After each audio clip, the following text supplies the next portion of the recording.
मजलूमों को इंसाफ दिलाने के लिए आप गुड्डू जमाली को अपना विधायक बनाइए और कमजोरों को ताकतवर बनाने के लिए आप गुड्डू जमाली को दोबारा मुबारकपुर से अपना विधायक बनाइए। मेरे अजीज दोस्तों और बुजुर्गों, बाबुल इल्म के इस मैदान में, इस ग्राउंड में ये मीटिंग होने जा रही है। मैं आप तमाम का बेहद शुक्रिया अदा करता हूं कि आपने अपना कीमती वक्त निकालकर आज की इस मीटिंग में शिरकत की और यकीनन हजारों की तादाद में आपका यहां पर जमा होना इस बात का पैगाम देता है कि मुबारकपुर की आवाम ने और आपने, आपके घर वालों ने, आपकी इज्जतदार माँ और बहनों ने, यहाँ के बुजुर्गों ने, यहाँ के हर समाज की जनता ने ये तय कर लिया कि अब की बार दोबारा गुड्डू जमाली हमारा विधायक होगा।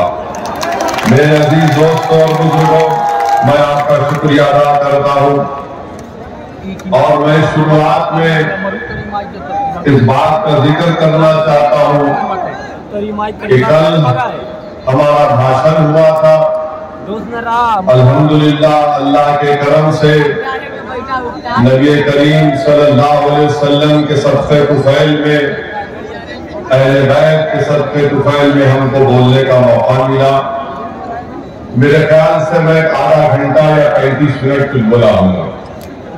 उसमें से एक चीज को हमारे चाहने वाले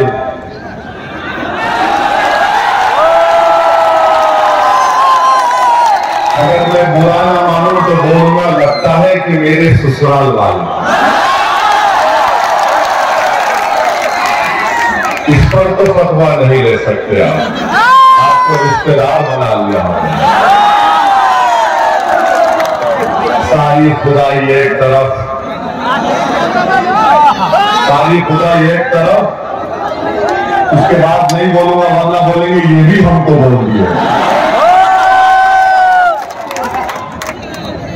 तो मैं ये बताना चाहूंगा हमारे दोस्तों को कि मैं लोगों के खिलाफ बोला और आज भी बोलूंगा। अगर आप ये समझ रहे हैं कि एक शोषा छोड़ने से ओवैसी खामोश हो जाएगा, नहीं होगा। आप तूफान को छेड़ेंगे तो तूफान और बढ़ेगा। तो मैं उन लोगों के खिलाफ बोला जो है मुट्ठी भर, मगर 8 या 9% ही है, मगर वो हम पर हाकिम बन के आए हैं, हमको कैदी बना के आए हैं। तो इसलिए मैंने उनके बारे में बोला। अब जहां तक रहा सवाल मौजूद उलमाए कराम का, ये भी रिकॉर्ड कर लो मेरे ससुराल वाले,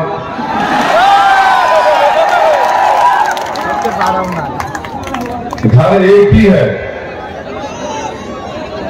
ये भी रिकॉर्ड कर लो कि जहां तक उलमाए कराम का मामला है, मेरा अकीदा है, अबू दाऊद शरीफ की हदीस है, हमारे महाराष्ट्र के जनरल सेक्रेटरी मौलाना अशरफी बैठे हैं, जामिअतुल अशरफिया के यहीं से पढ़े लिखे हैं। अबू दाऊद की हदीस है कि उलेमा अंबिया के वारिसीन है, उलेमा अंबिया के वारिसीन है, ये मेरा अकीदा है। और शायद इनको नहीं मालूम, इनके इल्म में इजाफा कर देता हूं ये 8-9% लोगों के बारे में कि फिक्र की किताब है हिदाया, सही कह रहा हूं, दोनों आलिम है। फिक्र की किताब है हिदाया, हिदाया के जिल्द अव्वल पर एक हदीस शरीफ लिखी गई कि रसूल करीम सल्लल्लाहु अलैहि वसल्लम ने इरशाद फरमाया कि जो इल्म से जिंदा होता वो कभी नहीं मरता। सही है, मैं तो जाहिल हूं, I am a thumbs up, ये बड़े अक्लमंद है, ये बहुत होशियार है, चालाक है। तो फिक्र की किताब हिदाया में लिखा गया कि जो इल्म से जिंदा होता वो कभी नहीं मरता। तो इसीलिए इमाम आजम अबू हनीफा नहीं है मगर जिंदा है, इमाम शाफई रहमतुल्लाह अलैह नहीं है, जिंदा है, इमाम अहमद बिन हम्बल नहीं है मगर जिंदा है, इमाम मालिक नहीं है मगर जिंदा है, हाफिज मिल्लत नहीं है मगर जिंदा है। क्यों जिंदा है? अपने इल्म की वजह से।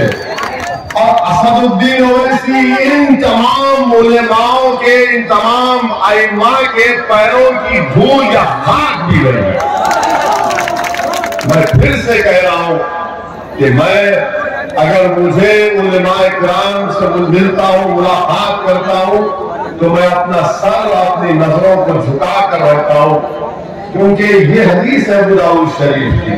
तो मैं उन लोगों को ये बता रहा हूं कि प्यारे ससुराली रिश्तेदार, एहतियात करो, तुमको असदुद्दीन ओवैसी जैसे आदमी की जबान से मुकाबला करने वाला नहीं मिला होगा, रुक जाओ। और अगर और भी कुछ बोलना है तो फिर कल भी जलसा फिर जवाब दूंगा मैं, और फिर 5 तारीख को भी आऊंगा मैं, 5 को भी आ रहे हैं। और इंशाअल्लाह अल्लाह जब तक जिंदा रखेगा कमली वाले के सदक़े में मुबारकपुर को आता रहूंगा। कोई माइका लाल मेरी जबान को नहीं रोक पाएगा इंशाअल्लाह।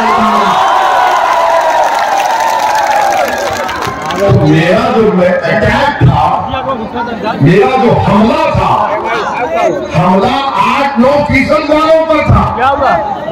इनको समझ में नहीं आया, बेकाबू हो गए कि हमारे सियासी आका पे बोल दिए। अरे तुम्हारे सियासी आका के बाप पर बोला। भारत का संविधान है, भारत का संविधान जिसको बाबा साहिब अंबेडकर ने बनाया, फ्रीडम ऑफ एक्सप्रेशन, आजादी इज़हार ख्याल एक बुनियादी हक है। मैं बोलूंगा और बोलता रहूंगा। तो ये क्लैरिफिकेशन ठीक है ना? और बोले बस, रुक जाओ यहाँ पे भाई, और आगे रुक जाओ, फिर देखते हैं कल क्या होगा। हम किसी का हज़र बाकी नहीं रखते सुनने के लिए, हम किसी का हज़र नहीं रखते बाकी, खुददार आदमी है। अगर तुम हज़र बाकी रखोगे जवाब मिल जाएगा। तीसरी बात ये है,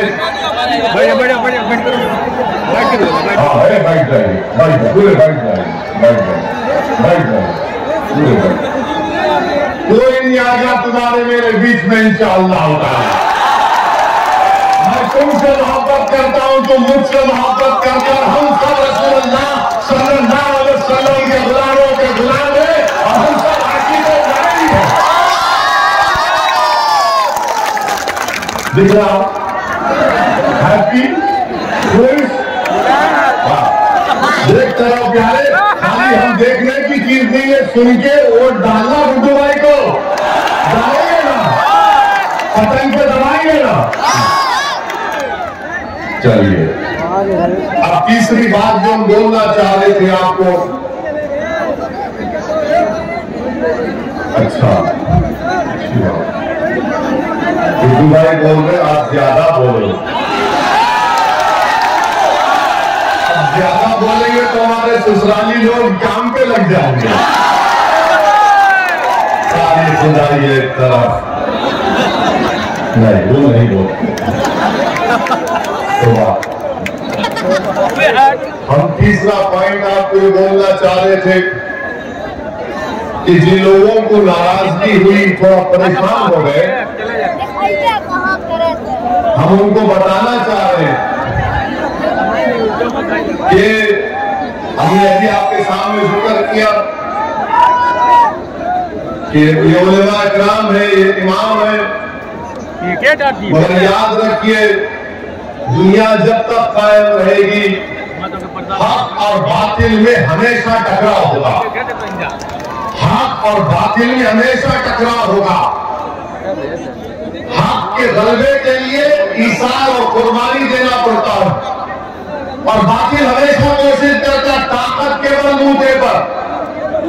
बातिल ये समझता है कि मेरे पास ताकत है, इक़्तिदार है, मेरे पास दौलत है, मेरे पास फुला है, मगर हक के पास ताकत सिर्फ सच्चाई होती है और सच्चाई हमेशा गालिब आती है। जैसा कि इन लोगों को समझाने के लिए जो 8-9% है उनको समझाने के लिए कि मूसा अलैहिस्सलाम है, फिरौन का दरबार है, फिरौन का दरबार है, मूसा है, फिरौन के दरबार में जादूगर जादू करता है, जादूगर जादू करता है। तो मूसा अलैहिस्सलाम ने अपना आसा फेंका तो जादूगरों का जादू खत्म हो गया। फिरौन समझा कि पानी में डूब जाएंगे, अल्लाह ने कहा तू डूबेगा, वो डूब गया। यजीद के पास ताकत थी, फौज थी, हाकिम था, समझता था कि लाखों का लश्कर इमाम हुसैन और अहले बैत को खत्म कर देगा, मगर करबला का मैदान उसके रेगिस्तानों से आज भी आवाज आ रही है। उस दरिया दजल्ला का किनारा जो अहले बैत के खून से लाल हुआ, वो आज भी तुमको पुकार कर कह रहा है, सुनो मुबारकपुर की आवाम, अगर तुम हक को कामयाब करना चाहते हो तो हुसैनियत के परचम को बुलंद कर दो। हुसैनियत के परचम को बुलंद कर दो। यजीद मुर्दा था, मुर्दा रहेगा। हुसैन जिंदा थे, है और सुबह क़यामत तक जिंदा रहेंगे। तो ये झगड़ा जो है हक और बातिल का है। अब अगर कोई वक्त के फिरौन को उसकी चापोसी करता है तो उसको फिरौन की जमात का बोलेंगे। अगर कोई यजीद की तारीफ करता है, जालिम की तारीफ करता है तो उसको क्या बोलते हैं आप जानते हैं। मगर असदुद्दीन ओवैसी ये बात को मैंने अपने उलेमा इकराम के पैरों के पास बैठकर सुना। मैंने अपने मरहूम वालिद से तरबियत हासिल की कि जालिम कितना भी कवी हो तुम हुसैनियत के परचम को बुलंद करो, सच्चाई को बयान करो। और जैसा ज़ैनुल आबिदीन ने यजीद के दरबार में सच्चाई को बयान किया, असदुद्दीन ओवैसी उसी ज़ैनुल आबिदीन के सत्तर दोपहर में अल्लाह ने मौका दिया कि बातिलों के सामने हक को बयान करेंगे और बयान करते जाएंगे इंशाअल्लाह। मेरे अजीज दोस्तों, बुजुर्गों, अरे ना जम के लगाओ।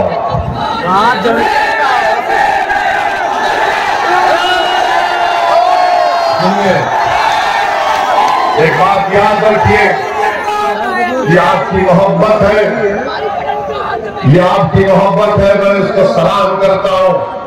मगर शेर कौन है मालूम आपको? शेर कौन है मालूम आपको? शेर अली है, अली रहेगा शेर। असदुल्लाह है वो। असदुद्दीन ओवैसी तो उनके पैरों की धूल भी नहीं है। मेरे अजीज दोस्तों और बुजुर्गों, इसीलिए हम आपसे अपील कर रहे हैं कि आप मुत्तहिद हो जाइए। मुत्तहिद होकर अपने वोट का इस्तेमाल मजलिस इत्तेहादुल मुस्लिमीन की कामयाबी के लिए करिए।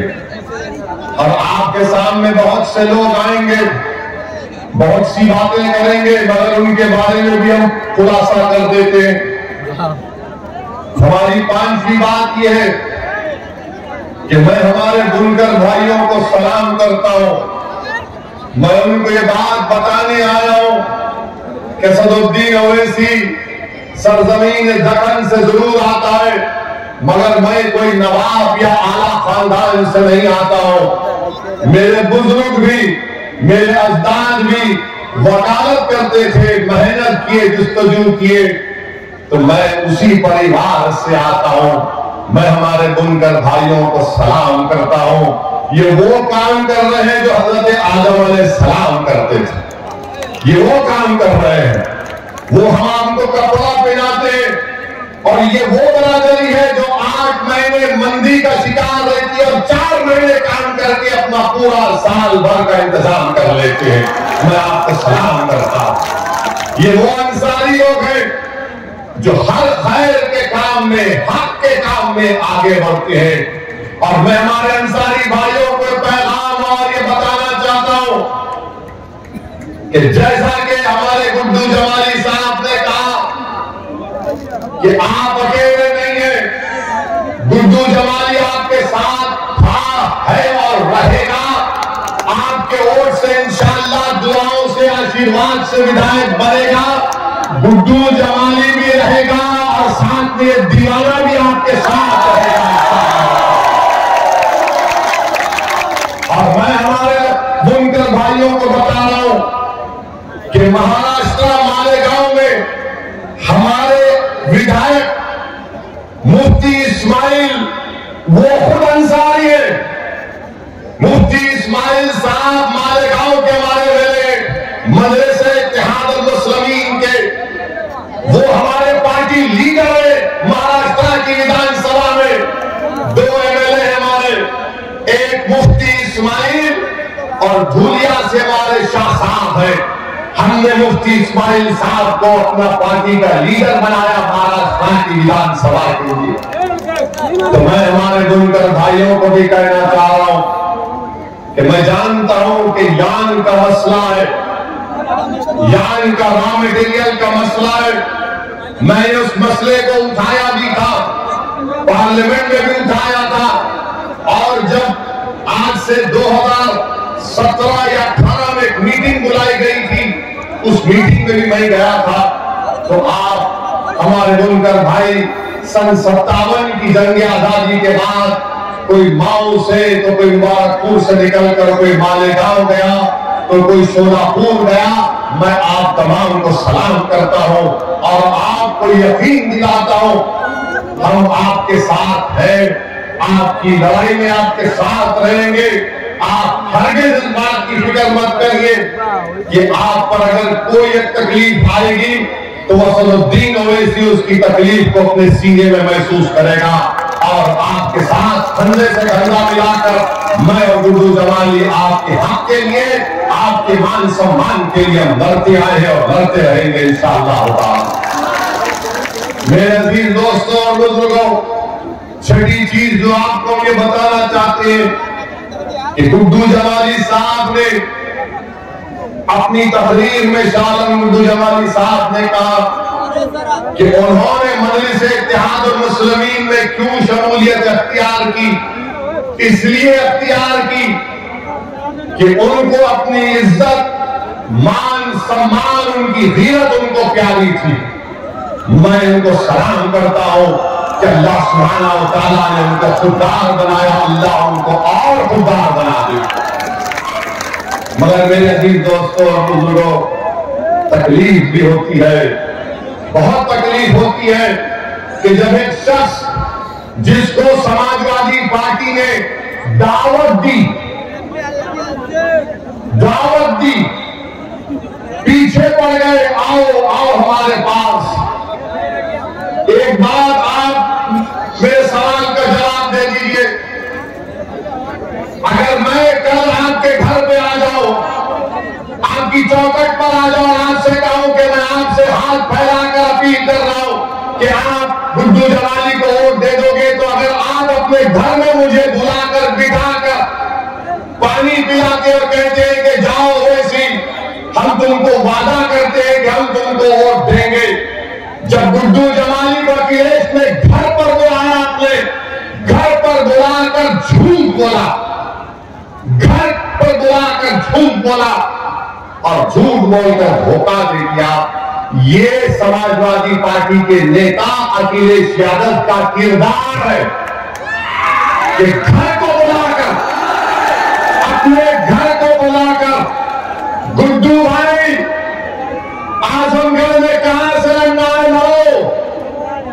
गुड्डू भाई ने कहा कि हम मुबारकपुर के विधायक हैं, उनको आश्वासन दिया, तयक़ुन दिया और उसके बाद लॉलीपॉप पे लॉलीपॉप, लॉलीपॉप पे लॉलीपॉप।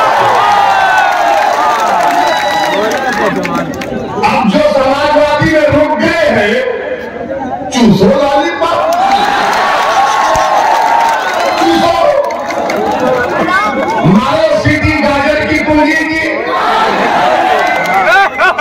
17 में नहीं आने वाले हैं, याद रखो, हमारी बात को लिख के रख लो।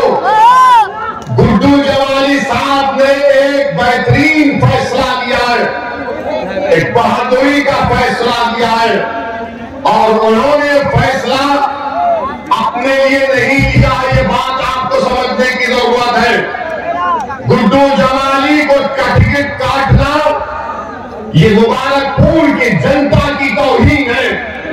गुड्डू जमाली को अखिलेश अपने घर में बुलाकर वादा करके धोखा देता है। ये धोखा गुड्डू जमाली का इंफरादी नहीं है, बल्कि पूरे मुबारकपुर की जनता को धोखा दिया समाजवादी के नेता अखिलेश यादव ने। अरे अगर कोई दुश्मन घर को आ जाता है तो आप नरम पड़ जाते हैं। जब तुम दावत देकर बुलाते हो और उसके बाद तुम गुड्डू जमाली के पीठ में खंजर मारते हो, ये अखिलेश यादव का असली चेहरा है, इसको याद रखो आप। ये इनका असली चेहरा है। जो विधायक है 10 साल का, अभी सत्ता में नहीं है, न आएंगे इंशाअल्लाह, मगर अहंकार इतना है कि घर पर बुलाकर आप जहर का प्याला उसको पिलाने की कोशिश करते हैं। मेरे अजीज दोस्तों और बुजुर्गों, ये अखिलेश, जनाब अखिलेश यादव साहब, वरना फिर सुशाली नाराज हो जाएंगे। जनाब अखिलेश यादव मोहतरम भी है। अब इससे आगे बहुत बोल सकता हूं, इंतजार करूंगा आज की रात का। कल कहां पर है गुड्डू भाई जलसा?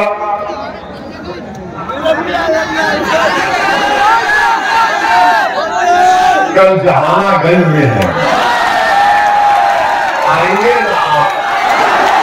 कितने आएंगे हाथ उठाइए।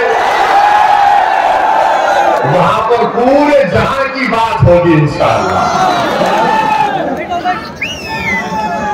मेरे अजीज दोस्तों और बुजुर्गों, ये इनका असली चेहरा समाजवादी पार्टी के नेता का। अब सातवीं बात हमारी सुन लो आप कि यहां से मुलायम सिंह यादव साहब भी एमपी थे, अखिलेश यादव भी अभी एमपी है। मैं भी हैदराबाद से चौथी मर्तबा का एमपी हूं। मैंने अपने क्षेत्र में एक मिसाल दे रहा हूं आपको। एक विधानसभा, उसका नाम कारवान है। कारवान विधानसभा में मैंने अपने एमपी लैब के पैसों से 10 करोड़ की बच्चियों के लिए एक डिग्री और इंटर कॉलेज की बिल्डिंग बनाई मैंने, जिसमें हमारी बेटियां हिजाब भी पहनती, नहीं भी पहनती, एक आलीशान बिल्डिंग मैंने बनाई। मैं अखिलेश यादव से, समाजवादी के लोगों से पूछना चाह रहा हूं, तूने अपने एमपी लाइट के पैसे कैसे इस्तेमाल किए आजमगढ़ में? बताओ मेरे को, कहां इस्तेमाल हुए बताओ उनको, कहां इस्तेमाल किए बताओ आप। अब आपको और एक मिसाल देंगे। अभी हमने सुना कि गुड्डू भाई के बारे में बोल रहे कि अगर ये एक जीत जाएंगे तो क्या होगा, एक जीत जाएंगे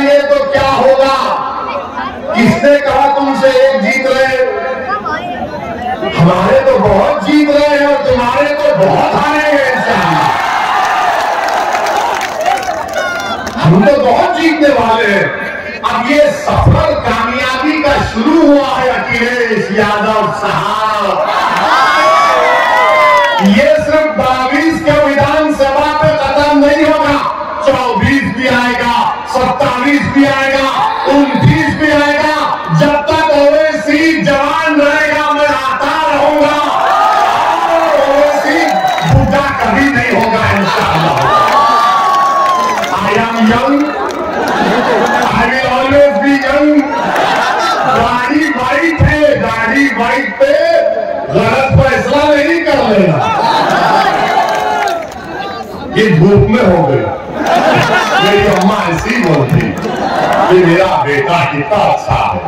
अम्मा बोलती धूप में फिर के इसकी दाढ़ी वाइट हो गई। तो हम ये बता रहे थे आपको कि एक काम बता दो आप हमने हैदराबाद में किया, देख लो आप इंटरनेट पे जाइए, हजरत गूगल पर जाकर लिखिए हैदराबाद पार्लियामेंट कॉन्स्टिट्यूएंसी, मालूम हो जाएगा पूरा शिजरा निकलता उसको। हाँ बोले अभी आएंगे पूरा बोले, आप फिक्र मत करिए, आपको जिताएंगे जनता, अल्लाह जिताएगा इंशाअल्लाह। हमने ये काम किया। एक विधानसभा की बात कर रहे हैं आपको, वही विधानसभा में हमारे, वही प्रदेश में हमारे सिर्फ 7 विधायक है। कितने? 7। हम कभी मंत्री नहीं बने, न कभी बनेंगे तेलंगाना में। वहां पर हमने, वहां की सरकार, हमारे मुख्यमंत्री चंद्रशेखर राव साहब अच्छा आदमी है, अच्छा आदमी है, अखिलेश की तरह बेवफा नहीं है। उनके साथ हम बैठे, कब बैठे? 2015 में मैं और हमारे भाई अकबर बैठे और चंद्रशेखर राव साहब से कहा कि आप अल्पसंख्यक समाज मुसलमानों के लिए क्या कर सकते? तो चंद्रशेखर राव साहब ने कहा कि बोलो सर भाई क्या करना?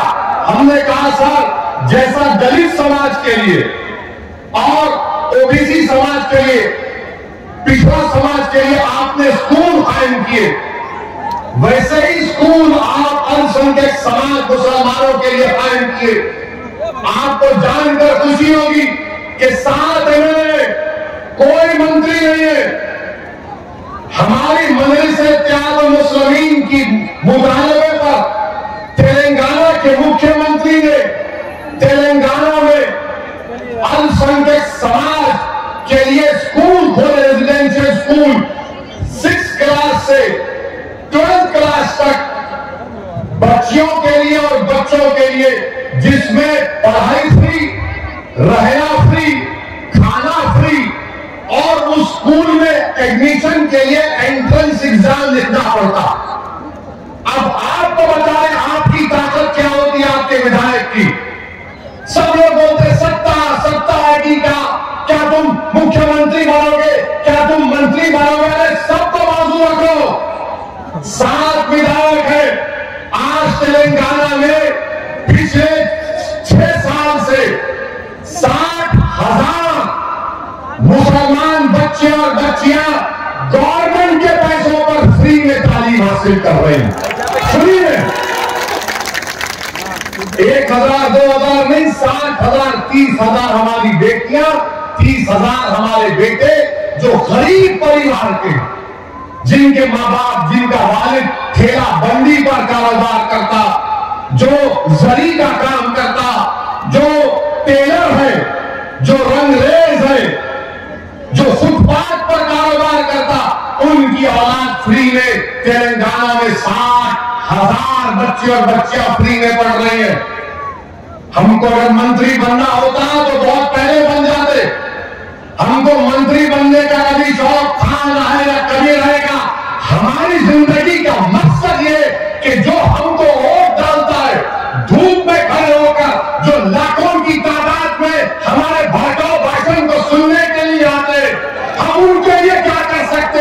अगर जरूरत पड़ी तो हम अपनी जान को भी तुम पर फिदा कर देंगे।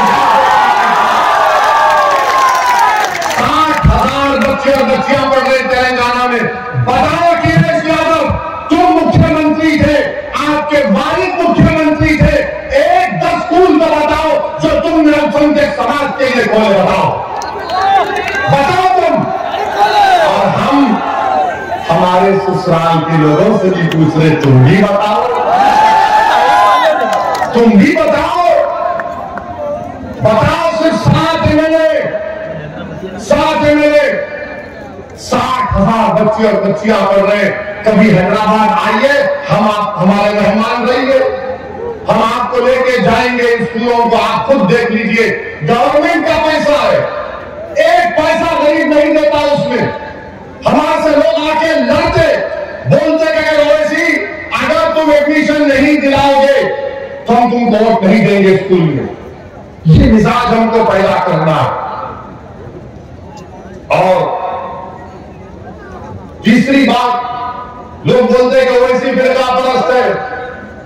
अरे भाई, हैदराबाद में मेरे 44 कॉर्पोरेटर है, 44 में हमारे 5 हिंदू भाई। अच्छा, ये जब हमारे पास 1 साल पहले बल्दिया का इलेक्शन हुआ तो बाबा आए थे, हमारे कॉन्स्टिट्यूंसी में 4 घंटे योगी भी हैदराबाद पार्लियामेंट कॉन्स्टिट्यूंसी में 4 घंटे। और जहां कहीं भी जाते, ओवैसी ये, ओवैसी वो, ओवैसी ये। अकेले है ना बाबा, कोई नहीं है तो गुस्सा हम पे ही निकाल। अकेले हैं बेचारे, अकेले रहते हैं। तो 4 घंटे हमारी हैदराबाद पार्लियामेंट कॉन्फ्रेंस में भी अमित शाह आए थे। अमित शाह जिस कॉन्स्टिट्यूंसी में आकर अमित शाह जाकर प्रचार करे, आपको मालूम जिस कॉन्स्टिट्यूंसी में अमित शाह गए, पुराना पुल उस वार्ड का नाम है। और 4थी मर्तबा उस वार्ड से कौन जीता? मंडली से इत्तेहादुल मुस्लिमीन का काउंसलर, उसका नाम क्या है? राजमोहन। 4थी मर्तबा अमित शाह खुद गए। तो वहां के हमारे पिछड़ा समाज के लोग, हमारे आलाजात के हिंदू भाई, बंगाली हिंदू, अग्रवाल समाज के लोग बोले कि यहां पर मोदी भी आ जाए, योगी भी आ जाए, अमित शाह भी आ जाए, हम वोट तो देंगे, ओवैसी को वोट देंगे। क्योंकि हमने काम किया, राजभवन ने काम किया। और वो ऐसा इलाका है जहां पर फसाद होता था, पहले गड़बड़ होती थी। अगर कभी गड़बड़ होती है वहां पर, आज से 6-8 महीने पहले भी बदमाश किस्म के लोग कोशिश किए, तो राजभवन कहां जाकर ठहरा? राजभवन मुसलमान इलाकों में जाकर ठहरा। और मजलिस का मुस्लिम नेता हमारे हिंदू भाइयों के पास जाकर ठहरा, बोला कोई नहीं होगा, कोई पत्थर नहीं मारेगा, अमन रहेगा। ये काम मजलिस हैदराबाद में किया। अरे क्या मामूली बात है 44 कॉर्पोरेटर जीतना हैदराबाद में? कि योगी आए, अमित शाह आए, बीजेपी के जितने बड़े बड़े लीडर थे प्लेन से देख रहे थे हैदराबाद को कूद जाओ, कूदो, और कितने कूदते कूदो, सब कूद लिए, मगर हम सबको नचाकर वापिस भिजा। तो यही काम आपको करना है। मुबारकपुर में बहुत कूद रहे हैं, ये कूद रहा, वो कूद रहा, ये दीवार फलांग लगा, वो दीवार फलांग लगा। तो कूदने वालों का साथ मत दो। एक मर्द मुजाहिद जो आपके लिए लड़ रहा है, उसका नाम गुड्डू जमाली है, उसको कामयाब करेंगे आप इंशाअल्लाह होगा। अच्छा, फिर अकबरुद्दीन के ऊपर बोलते।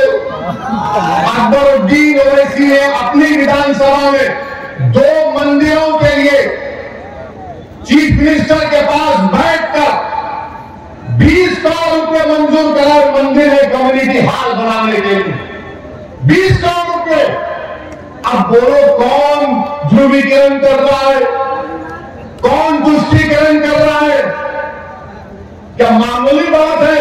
क्या असदुद्दीन ओवैसी हैदराबाद के सिर्फ मुसलमानों के वोट से जीतता है? नहीं, असदुद्दीन ओवैसी हैदराबाद के हर उस नागरिक का वोट लेता है जो भारत का है, जो संविधान पर, भाईचारगी पर, भारत की खूबसूरती पर यकीन कर रखता। और यकीनन मैं मुसलमान हूं, मगर क्या मैं किसी का काम नहीं करूंगा? बिल्कुल करूंगा, करता आया हूं। हम काम करके दिल जीतते। मेरे अजीज दोस्तों, बुजुर्गों, तो ये कूदने वालों की बात का यकीन मत करिए। ये खाली कूदते हैं बंदरों की तरह, एक गाड़ी से या कभी इधर कभी होने वाला। और फिर हमारे पास अब बोलते मजलिस हिंदुओं के खिलाफ है। बताओ, मेरा एक बयान बताओ कि जिसमें मैंने अपने हिंदू भाइयों के खिलाफ कोई बात कही है। एक बयान बताओ। इनको लगता है चेहरे पे दाढ़ी है, सर पे टोपी है तो मौलाना मुल्ला है, इसको हम घेर लेंगे। अरे बाबू, तुम्हारे जैसे 100 भी आए तो नहीं घेर सकते मुझे। और औरंगाबाद सुनिए, थक तो नहीं कहना, बोले नहीं आ रही है क्या? जाग रहे हैं ना? जागते रहना है 7 तारीख तक। 7 तारीख तक जागते रहना, वरना हमारे ससुराल वाले आएंगे आकर बोलेंगे ए भाई, ये जज्बाती भाषण तो बहुत देता है, बीजेपी बाबा मोदी बोस, इसका क्या होगा? इसका भी हाल है हमारे पास, इसका हाल है हमारे पास। आपको एक ऐसे विधायक की जरूरत है जो आपकी आवाज को उत्तर प्रदेश की विधानसभा में पहुंचाएगा। हम आपको बता रहे थे, औरंगाबाद में इम्तियाज जलील मजलिस इत्तेहादुल मुस्लिमीन के विधायक ने 21 साल के भाजपा और शिवसेना के सांसद को हराया। कांग्रेस ने हराया, थोड़ा सा साइड हो गए। समाजवादी पार्टी ने हराया महाराष्ट्र की, क्या राष्ट्रवादी कांग्रेस ने हराया? औरंगाबाद की जनता ने, औरंगाबाद की जनता को बाबुल इल्म ग्राउंड आजमगढ़ मुबारकपुर से अपना सलाम पेश करता हूं कि तमाम दलितों ने, तमाम हमारे हिंदू भाइयों ने, मुसलमानों ने मिलकर कहा कि शिवसेना बीजेपी नहीं अपने इम्तियाज जलील को कामयाब करेंगे और इम्तियाज जलील एमपी बन गया। आप देखिए, ये काम मजलिस ने किया, मगर हम पर ही इल्जाम। और फिर तीसरी बात ये कि बोलते मजलिस ने क्या किया। मेरे अजीज दोस्तों और बुजुर्गों, मजलिस इत्तेहादुल मुस्लिमीन ने 1984 में 40-45 साल पहले एक मेडिकल कॉलेज खोला अल्पसंख्यक समाज के लिए, जो बाबा साहेब अम्बेडकर का संविधान में आर्टिकल 30 है। 30 का हवाला देकर हमारे पास जब 5 एमएलए थे, 5 एमएलए थे, एनटी रामाराव को हटाया गया, भास्कर राव सीएम बने। आकर हमारे मरीम वालिद से कहा कि सलाउद्दीन ओवैसी साथ दो, तुम जो चाहे मैं करूंगा। मैं उस गुफ्तगू में छोटा सा था, बैठा हुआ था। नागेंद्र भास्कर राव ने कहा ओवैसी क्या चाहिए? तो मेरे वालिद मरहूम ने कहा कि भास्कर राव मुझे कागज का टुकड़ा चाहिए। वो बड़ा ताज्जुब किया, बोले क्या? उसने कहा तुम गवर्नमेंट का परमिशन दे दो मुझे कि मैं अल्पसंख्यक समाज के लिए, उनके तालीम में उनको उठाने के लिए उनको डॉक्टर इंजीनियर बनाना चाहता हूं। 84 में हमने एक पैसा नहीं लिया, एक कागज का टुकड़ा गवर्नमेंट का परमिशन खोला। हर साल 150 मुसलमान बच्चे बच्चियां डॉक्टर बनकर निकलती हैं। आप सोच लो 84 से। और अखिलेश यादव, हमारी बात का यकीन नहीं आया। तुम अपने पिताजी मुलायम सिंह यादव से पूछना, वो भी आए थे हमारे अस्पताल को देखने के लिए, देखकर ताज्जुब किए और बोला कि सलाउद्दीन ओवैसी ने तो ताजमहल बना दिया। इतना बड़ा अस्पताल है 500 बेड का। तुम्हारे वालिद मरहूम ने कहा वो ताजमहल किसी बनाने वाले ने एक शख्स की मोहब्बत में बनाया, मैंने अपने गरीब जनता की मोहब्बत में इस ताजमहल को बनाया हूं, जो मेरे मरने के बाद भी गरीबों की खिदमत करता रहेगा। ये जज्बा है हमारा, ये जज्बा है हमारा। MBA college, MCA college, school of pharmacy, architecture, ये सब किसके? मेरे साथी नहीं है। मेरे मरने के बाद मेरी औलाद में नहीं बचेगा। ये कौन का है? आपका है। आप इसके मालिक रहेंगे, क्योंकि आपने धूप में, सर्दी में भूखे रहकर आपने वोट डालकर हमको कामयाब किया। तो ये अहसास है जो आपने उनको ताकत दी, हमने कायम किए, आपको फायदा पहुंचेगा। इसीलिए हैदराबाद में सब आते हम सबसे कहते हैं कि रुख उधर करो, इधर का रुख मत करो, ये तूफान में तुम्हारी कश्ती डूब जाएगी। तो हम भी चाहते हैं कि मुबारकपुर में भी वही तूफान खड़ा होगा इंशाअल्लाह ताला। आप वो तूफान बर्पा करेंगे, आप वो तूफान बर्पा करेंगे, आप वो तूफान बर्पा करेंगे, वो तूफान बर्पा करेंगे आप। और क्या तूफान है? वो मोहब्बत का तूफान है, नफरत का नहीं होगा।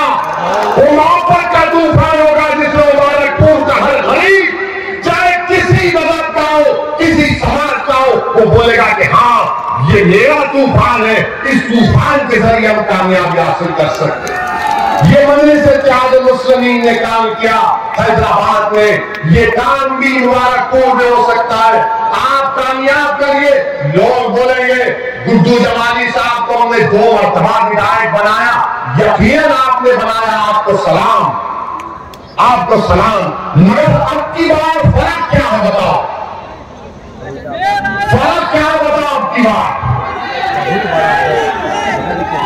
अब की बार फर्क क्या है बताओ? फर्क ये है कि कल तक गुड्डू जमाली भाई बसपा के नेता थे, अब वो आपके नेता बनेंगे इंशाअल्लाह। ये फर्क है, ये आपका नेता बनेगा। कोई बात नहीं, लाइट हम पर है, हम अपना सेल फोन खोलो, लाइट चालू करो, जुनून जगाओ। मुबारकपुर में एक उम्मीद की लहर है। क्या समय है? अकेले देख लो इसको। ये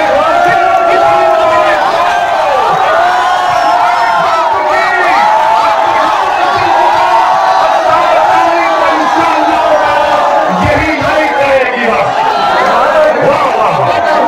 आप लोग बड़े तेज हैं, सेलफोन लाइट, ये जंगल में जंगल चला कर आए, आपको गुस्सा वाले और परेशान हो रहे। इधर भी है, छप्पर भी है, हाँ दाढ़िये भी है, हम देख रहे हैं सबको। आपका बहुत शुक्रिया। हम आए बहने भी है माशाअल्लाह से, हिजाब और निकाब पहनकर उनको सलाम। तो मेरे अजीज दोस्तों और बुजुर्गों, ये हमारे ससुराल वाले बना रहे लगता है, बहुत बोल दिए तो लगता है कि भाई ज्यादा बोल दिया। बहरहाल मेरे अजीज दोस्तों और बुजुर्गों, आपसे अपील है, अभी बहुत आप आगे देखिए, नाम दिए तो आगे लाइए, आगे आगे आगे आगे आगे। मेरे अजीज दोस्तों और बुजुर्गों, समाजवादी पार्टी क्या बीजेपी को हरा सकती? नहीं हरा सकती बीजेपी को समाजवादी पार्टी। आपने 2019 में बहन मायावती को और अखिलेश यादव को वोट दिया नहीं दिया? दिया था आपने। पूरे उत्तर प्रदेश में आपने दिया, मगर सिर्फ 15 सीट पर ये लोग कामयाबी को हासिल किए। मेरे अजीज दोस्तों और बुजुर्गों, हम आपसे अपील कर रहे हैं कि मुत्तहिद रहिए, अपने एक एक वोट को जाया होने से बचाइए। आपसे अपील कर रहे हैं, ये लड़ाई आपकी लड़ाई है, ये लड़ाई आपको नेता बनाने की लड़ाई है, ये लड़ाई फिरका परस्ती को रोकने की लड़ाई है, ये लड़ाई नफरत को खत्म करने की लड़ाई है, ये लड़ाई मोहब्बत को आम करने की लड़ाई है, ये लड़ाई मुबारकपुर के बच्चे और बच्चियों को शिक्षा दिलाने की लड़ाई है, ये लड़ाई मुबारकपुर में विकास को पैदा करने की लड़ाई है, ये लड़ाई आपकी आवाज को उत्तर प्रदेश के विधानसभा में मिटाने की लड़ाई है। इस आवाज को आपको पहुंचाना है मेरे भाइयों, मेरी सरदार मां और बहनों। सपा बीजेपी को नहीं रोक पाएगी। हम पार्लियामेंट में देख चुके हैं कि 2019 में अमित शाह ने अनलॉफुल एक्टिविटीज प्रिवेंशन एक्ट का कानून लाए थे। वो कानून ये कहता है कि दिल्ली में कन्हैया का इंस्पेक्टर बैठकर किसी शख्स का नाम अगर गुड्डू जवारी होगा तो उसको टेररिस्ट घोषित कर दिया जाएगा बगैर कोर्ट के फैसले के। क्या समाजवादी पार्टी ने अमित शाह के हाथ में वोट नहीं दिया? क्या बसपा ने वोट नहीं दिया? क्या कांग्रेस ने वोट नहीं दिया? तो जो अमित शाह का हाथ पकड़ लिया, जो अमित शाह से बदलगीर हो गए, हम पर उंगली उठाए, तुम तो बीजेपी का साथ दिए पार्लियामेंट में, बताओ वो कैसे आपके वोट के हकदार हो सकते हैं? सुनो ससुराल वालों, ये भी रिकॉर्ड करके सुनाना तुम्हारे भैया को। अभी तो शुरू करे हैं।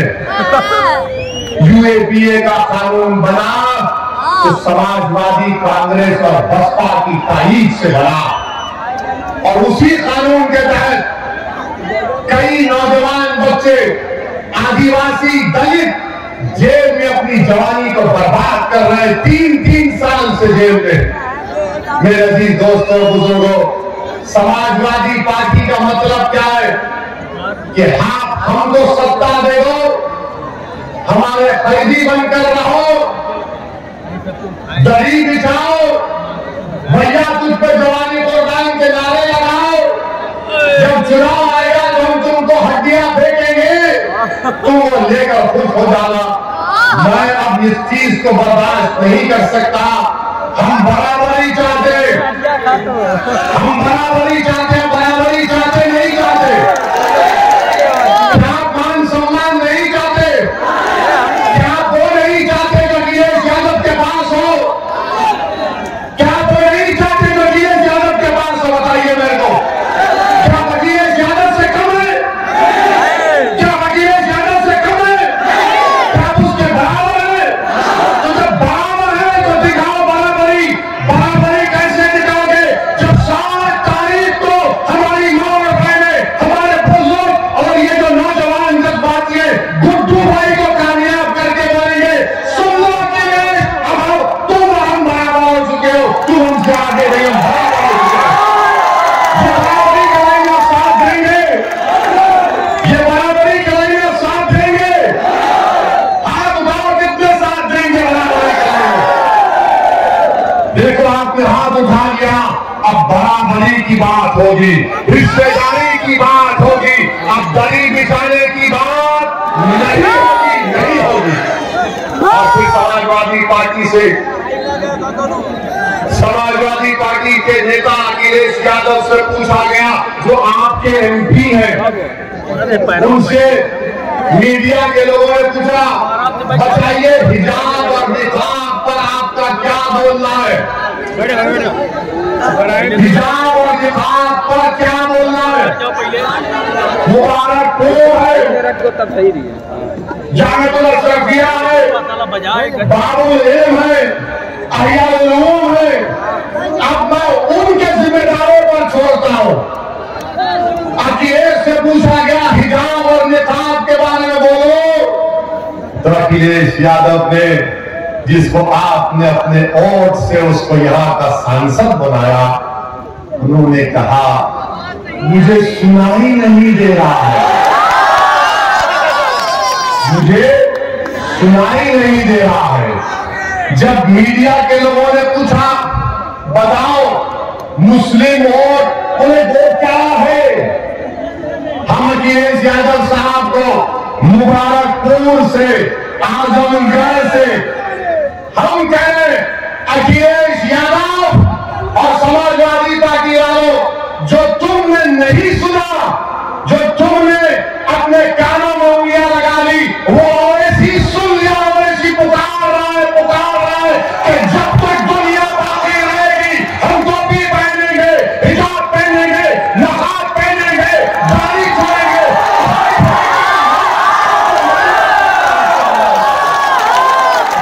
कोई उनका लाभ नहीं हो सकता। अब क्या नहीं बोल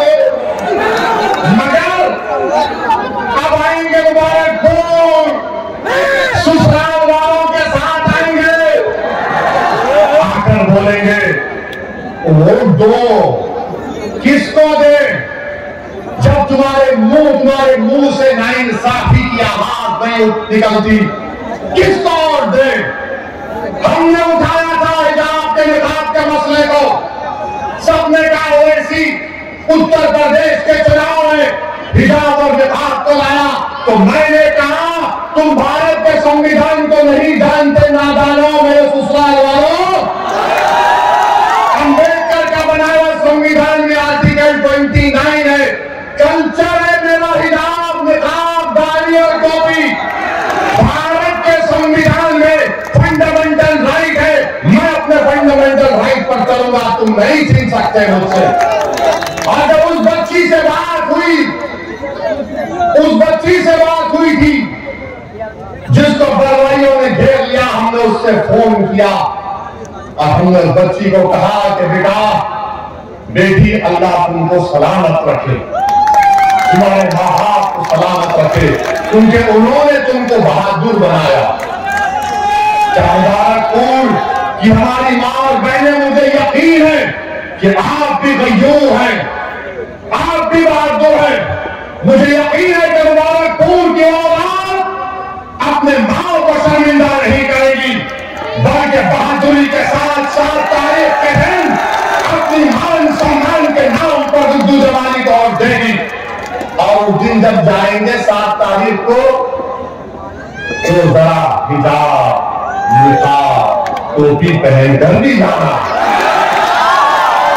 ताकि भैया को मालूम हो जाए कि जो जबान नहीं खोलता देखो हम खोल रहे हैं। ये हमारी शनाख्त है और हमारी शनाख्त कोई हमसे नहीं छीन सकता। अब हम एक बात, कितना टाइम? 10 मिनट। अरे कल भी आ जाओ, नहीं आएंगे? आइए। तो हम आपसे अर्ज कर रहे थे, अभी हमारे बीजेपी में बोल देते हैं, बाबा का कर्जा उतारते हैं, मोदी जी का, अमित शाह का भी कर्जा है। बाबा ने आजमगढ़ को के ताल्लुक से कहा, शौकत बता रहे थे, बाबा ने कहा 10 मार्च के बाद आजमगढ़ की हवा निकाल दूंगा। बाबा, हमने जो मुबारकपुर में हवा पैदा की, जो अल्लाह उसके रसूल के सत्ते में पैदा हुई, अहले बैत के सत्ते में पैदा हुई, अहले दिल की दुआओं के वजह से पैदा हुई। बाबा, तुम कौन सी हवा निकालते हमको नहीं मालूम, मगर ये जो हवा यहां से निकलेगी वो पूरे उत्तर प्रदेश में जाएगी, पूरे भारत में जाएगी और सुबह क़यामत तक ये हवा रहेगी। ये हवा रहेगी ना? ये हवा रहेगी ना? बाबा आप निकालो हवा। बाबा नौकरी नहीं दे पाए, हवा निकाल दूंगा। बाबा बिजली नहीं दे पाए, हवा निकाल दूंगा। बाबा किसानों का मसला हल नहीं करे, हवा निकाल दूंगा। बाबा सांड का मसला हल नहीं करे, हवा निकाल दूंगा। दवा नहीं दे पाए, हवा निकाल दूंगा। बाबा को गरीबों की लाशें तीर दी नजर में, हवा निकाल दूंगा। ऑक्सीजन नहीं दिए, हवा निकाल दूंगा। अरे बाबा, जब गरीब ऑक्सीजन की हवा के लिए तड़प रहा था, आप नजर नहीं आए। कोविड में अगर मुबारकपुर में कोई नजर आया जो गरीबों के दरमियान में था, जो अपनी इस्तेदाद के मुताबिक कोशिश कर रहा था, उसका नाम क्या था? गुड्डू जवानी था। गुड्डू जवानी था। क्या अखिलेश यादव नजर आए लॉकडाउन में? वो तो लंदन में थे, मालूम हुआ तो लंदन में थे। भैया लंदन में तफरीह कर रहे थे और गुड्डू भाई आपके दरमियान में आपके गम को कम करने की कोशिश कर रहे थे। और फिर मोदी जी अमित शाह पे बोल देते, वरना ससुराल वाले बोलेंगे हम पे इतना बोले, उन पे नहीं बोले। हमारे भाषण को तराजू में तोलते ससुराल वाले। अब बेटा टमाटर खरीद रहे तुम यहाँ? अमित शाह साहब के बारे में आपने सुना कितने ज्ञानी हैं वो, बहुत ज्ञानी है। हाँ, अमित शाह साहब ने उत्तर प्रदेश के युवाओं से कहा कि जो युवा हमको वोट दे देगा, जो 12वीं के बाद इंटर में जाएगा, हम उसको लैपटॉप सेलफोन देते हैं। ये तो हमारे ससुराल वालों से भी बड़े ज्यादा बात करें। 12 के बाद इंटर, ये हमको बता नहीं था। क्या आपने भारत को बना रहे देश के होम मिनिस्टर है। अभी हमको कल एक और वीडियो किसी ने दिखाया, नहीं मालूम सच है या नहीं मालूम। उस वीडियो में था कहीं पर अमित शाह भाषण दे रहे थे, तो भाषण में कहा मैं यहां पर 16 तारीख को 2070 में आया था।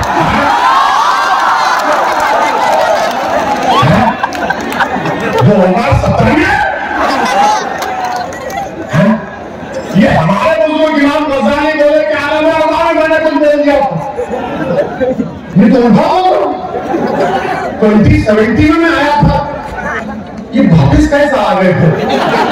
2070 से 22 में वापिस आ गए। वाकई में शाह है ये, वाकई में शाह है। मान लिया आपके कसम हम आपको मान लिया। क्या आप जो है 40 साल पीछे पलट के आ गए? वाह, 2070 में आया था, 2022 में आया। अब हमारे मीडिया के लोग जो मोदी को चाहने वाले बोलेंगे यार वैसे तो बेटा पकड़ भी लेता है इसमें, स्लिप ऑफ द टंग, जबान फिसलती है। हमारी नहीं फिसली आज तक, फिसली हमारी जबान। हम किसी समाज के खिलाफ बोले, किसी मजहब के खिलाफ बोले, हाँ किलों के खिलाफ बोले, मोदी के खिलाफ बोले, योगी के खिलाफ बोले, और बोलते रहेंगे हमारा संविधान। अब आप देखिए मोदी जी अभी 5 मिनट है, फिक्र मैं आपका हो गया, मैं मुबारकपुर का हो गया। आपने सऊदी अवेसी को खरीद लिया और ईमानदारी से कह रहा अल्लाह जब तक जिंदा रखेगा इंशाअल्लाह ताला ना मैं गुड्डू भाई को छोड़ूंगा ना आपको छोड़ने वाला हूं।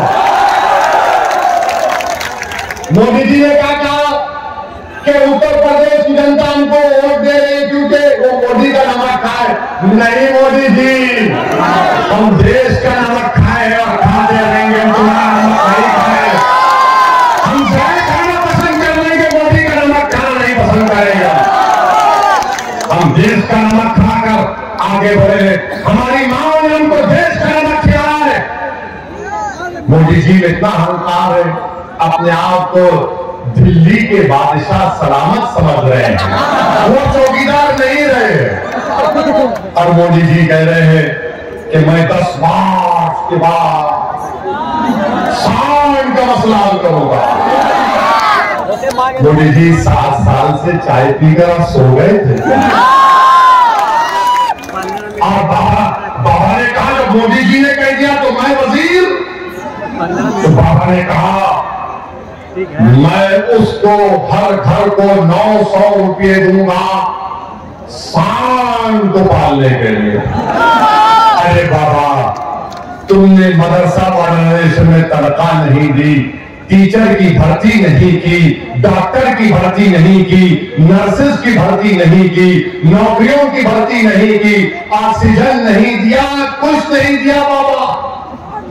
और आपको मालूम कि उत्तर प्रदेश में जो विकलांग होते हैं, विकलांग, उनको उत्तर प्रदेश की सरकार में महाना पेंशन 1000 रुपये मिलता। मैं मुबारकपुर की जनता से अपील कर रहा हूं, ये बीजेपी अगर 4 टांग के सांड को 900 रुपये दे रही है और एक विकलांग किसी का बाप, किसी का भाई, किसी की पत्नी, किसी की बेटी होगी, उसको 1000 रुपये दे रहे हैं। मेरे अजीज दोस्तों और बुजुर्गों, ये फैसला आपको करना है।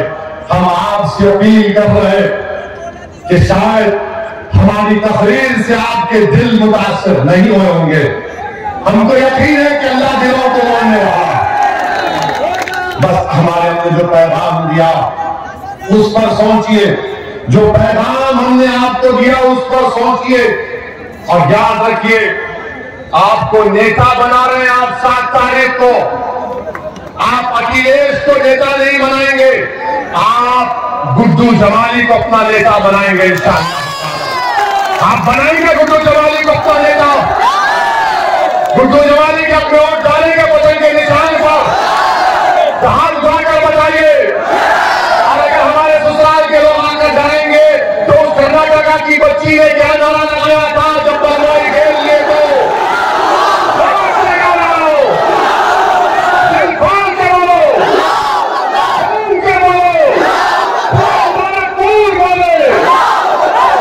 ये बात हुई। मेरे अजीज दोस्तों बुजुर्गों, अब हम आपसे रुखसत लेते हैं, कल फिर मिलेंगे। आप आएंगे तो एक और भड़काऊ भाषण होगा और ससुराल वाले कुछ बोलेंगे तो उनका भी जवाब होगा। मैं हमारी माँ और बहनों का बेहद शुक्रिया अदा करता हूँ, बुजुर्गों का। 7 तारीख के दिन पतंग के निशान पर हमारे साथ पतंग कीजिए।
चलो